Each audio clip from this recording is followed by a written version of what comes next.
Hey Lakeshore, this is Mr. Drezik here with a quick tutorial on how to use your Google Drive to back up files, create files, share files, as well as download them back out of Google Drive in the event that you need them. So I'm going to go ahead and go to Windows, Google Chrome. Now from here I'm in my own account. I could go to Google Drive directly through the apps launcher. I'm going to go ahead and switch person, and I'm going to do this under a demo student account as Joe Student. So I'm going to sign them into Chrome.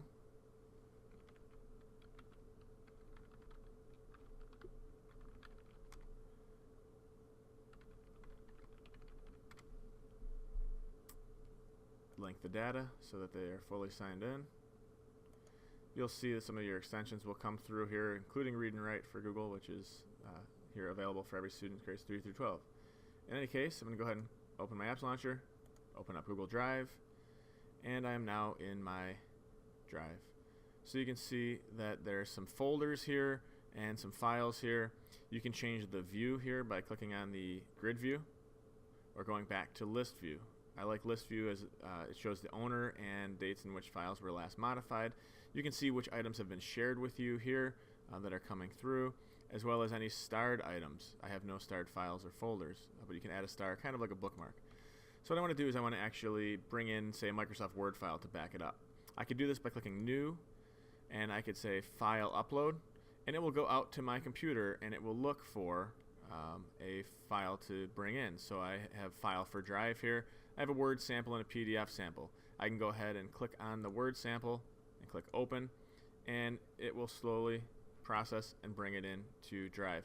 Now this one came immediately in as a Google Doc. You can tell by the logo. Therefore, if I rename the file, this .docx is irrelevant because it's not Microsoft Word.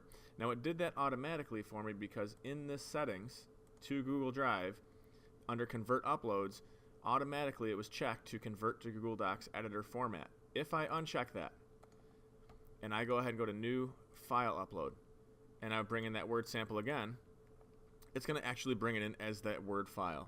Some people like to bring it in one at a time and then convert. Some people like them converted automatically. So if I open up a Word file in Google Drive, there's really not too much I can do with it. I can't edit it. I can just look at it. I can print it, download it. I could share it if I need to. I could add a star so it shows up in my favorite items. So there's a couple ways to bring in a Google Doc. The easiest way to do it is to actually kind of resize your window here and go ahead and find the file you want right on your desktop or in the network drive, wherever you have it, and take it and drag it right either on top of the word My Drive or somewhere into your drive, and you get that blue highlighted area. Let it go, and it will process it right in there. And it says version 2, keep as a separate file. I check that, and now I have multiple. You do want to make sure that you get the green check marks in there to make sure that it fully uploads. And you can see I have 2 of them here, and it shows exact time that it was brought in. So this works with any type of file, including PDFs. I can drag in anything. I could drag in pictures, movies, drag in a PDF, go ahead, drop it, let it go. Just like that. And I can go ahead and open that PDF, but I really can't do too much with it other than look at it. And what I can do is open it with any of my connected apps.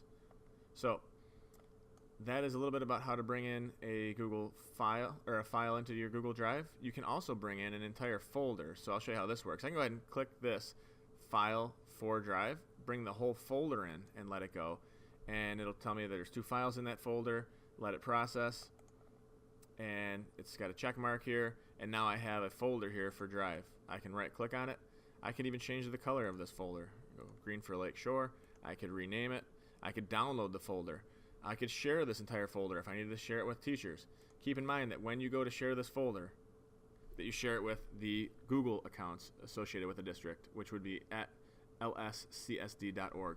So if I could share with individual people, I can also get a shareable link to say anyone at Lakeshore Central Schools that has this link can view it, or anyone at Lakeshore can edit it. Or if it's something that I needed to get to as a parent, I could say more anyone with the link can, maybe in this case, can view. Save it, and now I would give them that link, maybe in an email or a message. I can get it to them that way. And when a file is shared or a folder is shared, you will see a shadow of a person icon there, just like this particular Google Doc is shared. You can notice the logo there. So that's pretty much it. It's that simple. If I wanted to download this back to my computer, I just simply right-click on the folder and click Download. And what it'll do is it'll compress it and zip the folder. So it's preparing right now. There's really not too many files in there, so it shouldn't take too long. You'll notice a blue progress bar or progress wheel as it's preparing that download. And what it's going to do is it's going to throw it right into my Chrome browser, and at that point it'll show it right here. I can go ahead and take that extracted folder and drag it right onto the desktop and right click. And if you look inside of it, you'll see there's the folder. What I want to do on my PC is right click and extract all. Show extracted files when complete, sure.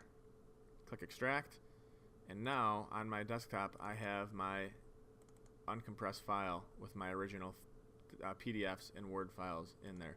So that's how you can get items out of your drive, and then you would no longer really need the compressed version. You can go ahead and recycle that. Obviously I have 2 here. You could rename that to whatever you need. So that's a brief overview of Google Drive. Hope this was somewhat helpful. I know a lot of teachers have asked about backing files up with only a 2 GB storage limit on the network. While you're in school, Google Drive, as an education user, you have unlimited storage. So I'd say take advantage and feel free to back up as much as you would like here.